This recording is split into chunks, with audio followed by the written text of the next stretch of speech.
Konfederasi Aliansi Serikat Buruh Indonesia atau KASBI, Sunarno. Mas Sunarno, terima kasih Mas sudah ada di studio pagi ini. Selamat pagi Mas. Dan juga mantan karyawan Sritex, Arief Wahyu Irwandi. Mas Arief, terima kasih sudah bergabung di Dialog Sapa Indonesia pagi hari ini. Sebelum saya bertanya ke Mas Arief, kami dari Kompas TV, pertama-tama izinkan kami untuk turut prihatin dengan kondisi yang menimpa Mas Arief dan juga teman-teman di PT Sritex atas apa yang terjadi, dan kita harapkan apa yang dilakukan saat ini dipenuhi hak-haknya dan juga yang terbaik buat Mas Arief dan juga teman-teman di karyawan PT Sritex tersebut. Terima kasih. Sama-sama Mas. Mas Arief, hingga saat ini bagaimana kelanjutannya terkait dengan pemenuhan hak-hak tersebut, termasuk dengan pencairan BPJS Ketenagakerjaan? Sudah ada tindak lanjutkah atau bagaimana? Iya, kalau kami dari karyawan Sritex yang pertama adalah gaji terakhir. Gaji terakhir itu sudah diberikan, walaupun belum semuanya ya. Maksudnya ada ya gantungan atau apa namanya ganti cuti itu belum semuanya dikasih, hanya sebagian sudah dikasih. Untuk pencairan BPJS Ketenagakerjaan, JKP dan lain sebagainya masih kita urus dari tanggal 1 kemarin sampai tanggal 10. Dan mungkin hari ini nanti saya jatah untuk mengurus itu, pemberkasan. Oke, kalau sesuai dengan Undang-Undang Cipta Kerja kan ada 3 tuh Mas. Ada uang pesangon, uang penghargaan masa kerja, dan juga uang penggantian hak kerja. Apakah memang itu pada saat Anda mengurus juga disebutkan pada akhirnya nanti diberikan kepada Anda? Ya, itu kemarin dari pemerintah, dari Departemen Tenaga Kerja menjamin pada kita, buruh Sritex, itu dari 3 itu akan diperjuangkan, gitu, diperjuangkan, dan sudah pasti di ACC sama tim kurator. Saya dengar seperti itu. Oke, kalau dari BPJS Ketenagakerjaan sendiri, apakah memang ada rentang waktu berapa lama, dalam arti bahwa pencariannya apakah memang dalam waktu dekat mungkin sebulan atau bisa lebih? Kalau janji dari yang pihak yang berwenang kemarin, BPJS Ketenagakerjaan kayaknya tidak sampai 1 bulan mungkin bisa dicairkan. Kemungkinan pertengahan Maret kita bisa mendapatkan hak kita untuk BPJS Ketenagakerjaan.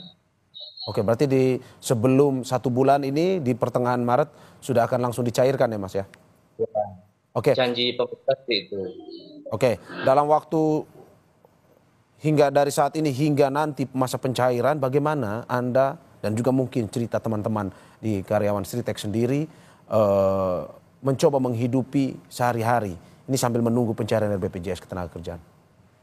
Ya, banyak dari kami yang sementara ini istilahnya ikut bekerja lepas lah, sebagai buruh proyek, sebagai pekerja di pasar, banyak lah. Sebenarnya istilahnya banyak dari kita yang punya inisiatif ke arah situ, tapi juga banyak juga dari teman-teman kita yang mohon maaf sudah umurnya di atas rata-rata, ya tinggal menunggu saja, atau kita masih berharap, kita masih yakin bahwa nantinya Sritex itu bisa bangkit gitu loh, bisa buka lagi. Sebenarnya terbesit dalam hati kita itu Sritex itu bisa, Sritex itu mampu seperti itu.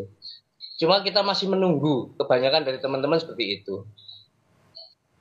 Masih tersimpan harapan dalam hati Anda bahwa suatu saat Anda kembali menginjakkan kaki di Sritex? Saya yakin mampu untuk bangkit. Apa yang membuat Anda dan mungkin teman-teman karyawan mantan PT Sritex yang akhirnya membuat yakin? Ya, kita kan setiap hari bertemu, melihat bagaimana sumber daya yang ada di Sritex itu, mulai dari mesin, mulai dari sumber tenaga kerjanya, itu bahan bakunya sebenarnya semuanya tersedia. Saya yakin Bapak Immanuel Ebenezer juga tahu itu, kondisi itu sebenarnya. Jadi saya yakin sekali nanti suatu saat dengan pemilik yang baru atau yang di mana, atau dengan investor asing yang lain, saya yakin mampu bangkit Sritex. Itu Mas. Rindu dengan kondisi ataupun keadaan kerja di Sritex, Mas? Pasti, pasti. Semua sudah seperti keluarga, Pak. Masih saling berkomunikasi sampai saat ini, menanyakan kabar ataupun kondisi? masih, memang sampai saat ini kami selalu berhubungan dalam satu grup ya.